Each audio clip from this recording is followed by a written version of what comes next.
Welcome to Bundanagar 786. Let us learn the beauty of Islam, gain true peace in this life and the hereafter. আসসালামু আলাইকুম ওয়া রাহমাতুল্লাহি ওয়া বারাকাতুহু। সমস্ত তারিফ ও প্রশংসা সেই মহান আল্লাহ পাকের জন্য।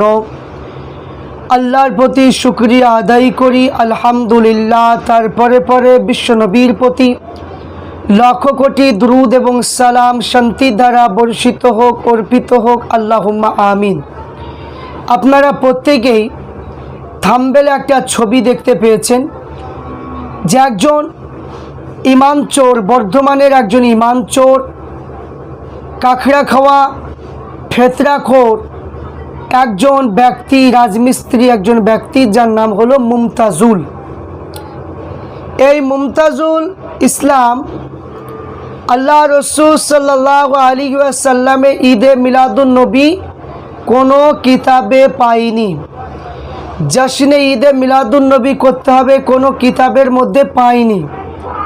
তো এই মুমতাজুল ইসলাম সে অনেক হাদিস ওর পড়া হয়ে গেছে, অনেক হাদিস খুঁজেছে, কোনো হাদিসের মধ্যে ঈদে মিলাদুন নবী পাইনি।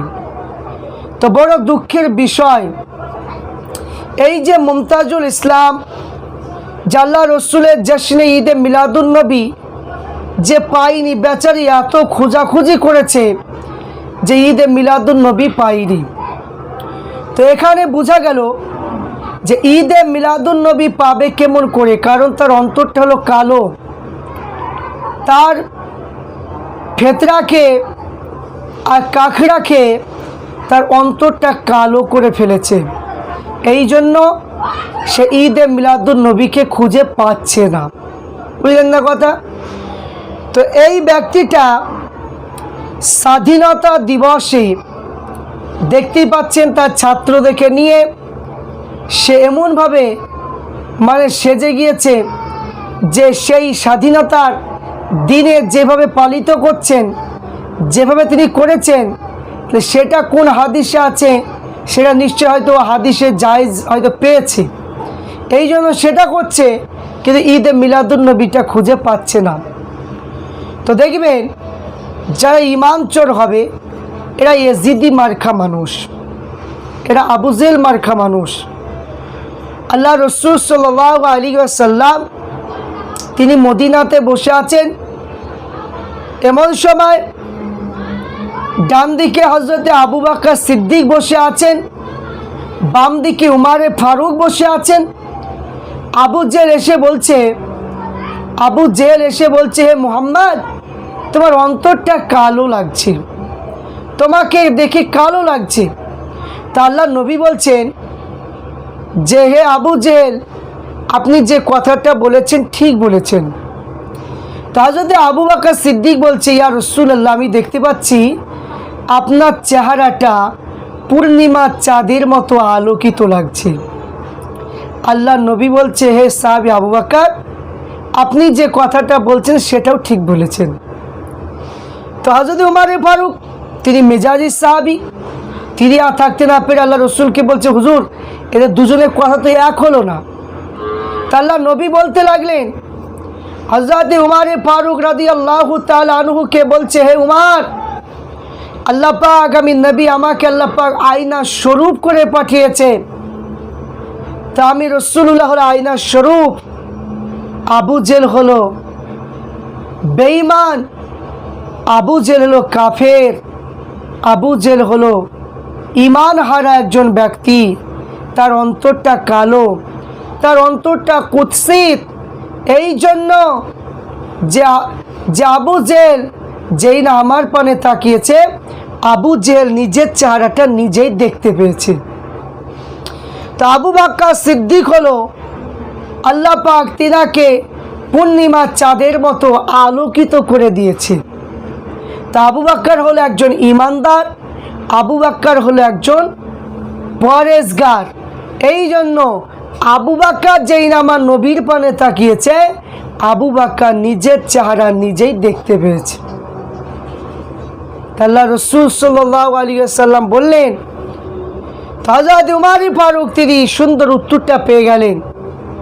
তাজ আহলে সুন্নাত আল জামাতে যে সমস্ত মানুষ আছে, যত আল্লাহর ওলি দরবার আছে, যত আল্লাহর ওলিদেরকে মহব্বত করে, তিনাদের কিতাব অনুযায়ী যারা ঈদে মিলাদুন নবী করে, এরা প্রত্যেকে হলো আবু বকর সিদ্দিক রাদিয়াল্লাহু তাআলা আনহুর মার্কা লোক। এরা হলো আবু বকরের অন্তর যেমন পরিষ্কার, তেমনি আবু বকর ছিল একজন ইমানদার সত্যবাদী প্রথম সাহাবী। সে আবু বকর জান্নাতি মানুষ। আবু বকরের দিকে আহলে সুন্নাত আল জামাতের মানুষ রয়েছে। আর আবু জেহেল মার্কা, যার অন্তর কালো, কাফের, কুৎসিত, সে যারা এই ঈদে মিলাদুন নবী খুঁজে পায়নি, এদের অন্তর কালো, এরা কুৎসিত, এই জন্য এরা আলো দেখতে পায় না। এই জন্য ঈদে মিলাদুন নবী তারা খুঁজে পায় না, কারণ এরা হলো আবু জেহেল মার্কা মানুষ। বুঝতে পারলেন উত্তরটা? আবু জেহেল মার্কা মানুষ। এই জন্য প্রত্যেককে বলবো যে ঈদে মিলাদুন নবী যারা করলেন আর যারা করলেন না, আল্লাহ রসুলকে যে যেমনভাবে ভালোবাসবে, আল্লাহ রসুলকে যে যেভাবে মহব্বত করবে, সেই তো আল্লাহ রসুলের আশিক হবে। আল্লাহ রসুলকে ভালোবেসেছিলেন আল্লাহ পাকের ওলি বান্দারা, তারা যেভাবে আল্লাহ রসুলকে খুশি করা দরকার সেইভাবে খুশি করেছেন। তারপরে তিনারা কিতাবে লিখে দিয়েছেন যে আমরা আল্লাহ রসুলকে খুশি করার কারণে আমরা আল্লাহ নবীকে দিদার করেছি, আল্লাহ নবীকে আমরা ভালোবাসতে পেরেছি, আল্লাহ রসুলের সঙ্গে মহব্বত রাখতে পেরেছি। তোমরাও এইভাবে আমার নবীর সঙ্গে ভালোবাসা করো। এই জন্য আল্লাহর ওলিরা তিনারা কিতাবের মধ্যে লিখেছে, বড় বড় ইমামগণেরা তারা ঈদে মিলাদুন নবীকে মেনেছেন, কিতাবের মধ্যে লিখেছেন। কিন্তু এই কানা আবু জেহেল মার্কা ইমান চোর, এই রাজমিস্ত্রি ইমান চোর, এরা এই কিতাবগুলো খুঁজে পায় না। এই জন্য তারা ঈদে মিলাদুন নবী মানতে চায় না। বুঝতে পারলেন? তো ঈদে মিলাদুন নবী ওদের বক্তব্য হলো, যে কোনো জিনিস পেতে গেলে, যে কোনো জিনিস করতে গেলে এদেরকে কি লাগবে? এদেরকে প্রথমে হাদিসে যে 6টা হাদিস আছে, এই 6টা হাদিসে স্পষ্টভাবে লিখে দিতে হবে, তবে এরা মানবে, নয়তো মানবে না। কিন্তু অন্যান্য যে আরও হাদিস আছে, সে হাদিসগুলো এরা ঘাটে না। আল্লাহর ওলিগণ তিনারা যে সুন্দর সুন্দর আল্লাহ রসুলের সামনে অনেক কিতাব লিখেছে আরবিতে, সেই কিতাবগুলো তারা নামই শুনেনি জীবনে। মিলাদ সম্পর্কে বহু কিতাব লেখা হয়েছে, যে সমস্ত ইমামগণ লিখেছেন, ইমাম গাজ্জালি থেকে শুরু করে, ইমাম হাজার আসকালানি রহমাতুল্লাহ আলাইহি থেকে শুরু করে, হজরতে ইমাম কাস্তালানি রহমাতুল্লাহ আলাইহি থেকে শুরু করে অনেক বড় বড় আলেমগণ, ইমাম জালালউদ্দিন সিউতি থেকে শুরু করে, হজরতে ইমাম হাইসামি রহমাতুল্লাহ থেকে শুরু করে অনেক বড় বড় আলেম মুহাক্কিক বান্দারা যিনারা নবীর সঙ্গে দিদার করেছেন, তিনারা আল্লাহ রসুলের মিলাদ সম্পর্কে কিতাব লিখে দিয়েছেন। সেই কিতাবগুলো এরা জীবনে কোনো দিন দেখেনি। এরা তো ফ্রিতে কিতাব পড়া লোক, এরা তো মাদ্রাসায় ফেতরা খেয়ে তো পড়াশোনা করেছে, এরা কেমন করে এই সমস্ত বইগুলো পড়বে? দেখেন নে, মাদ্রাসায় কে কী দিচ্ছে সঙ্গে সঙ্গে তুলে ধরছে, আরও দাও, চালের বস্তা হয়েছে, এবার আলুর বস্তা দাও, বিভিন্ন দিয়ে ছেলেপেলেকে শেখাচ্ছে। তারা সেই মুমতাজুলের মতো ইমাম চোরি বক্তা হবে? এই জন্য যারা ঈদে মিলাদুন নবী যারা করে না, যারা নবীর দুশ্মন হয়ে থাকে, এদের মাদ্রাসায় আদায় দেওয়াটা একদম বন্ধ করে দেওয়া দরকার।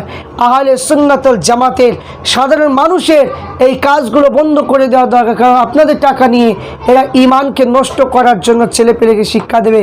তারা তাদের আকীদা যারা মানে তারা দেবে, আমরা তো সে আকীদা মানি না, তো তাদের সঙ্গে আমাদের সম্পর্ক রাখা চলবে না।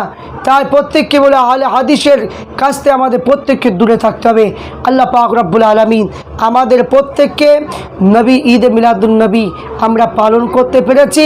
আল্লাহ রসুলের মহব্বত ভালোবাসা, আল্লাহ রসুল যেন আমাদেরকে কাল কিয়ামতের দিনে আল্লাহ নবীর শাফাআত যেন আমাদের নসিব যেন হয়ে যায়। আল্লাহুম্মা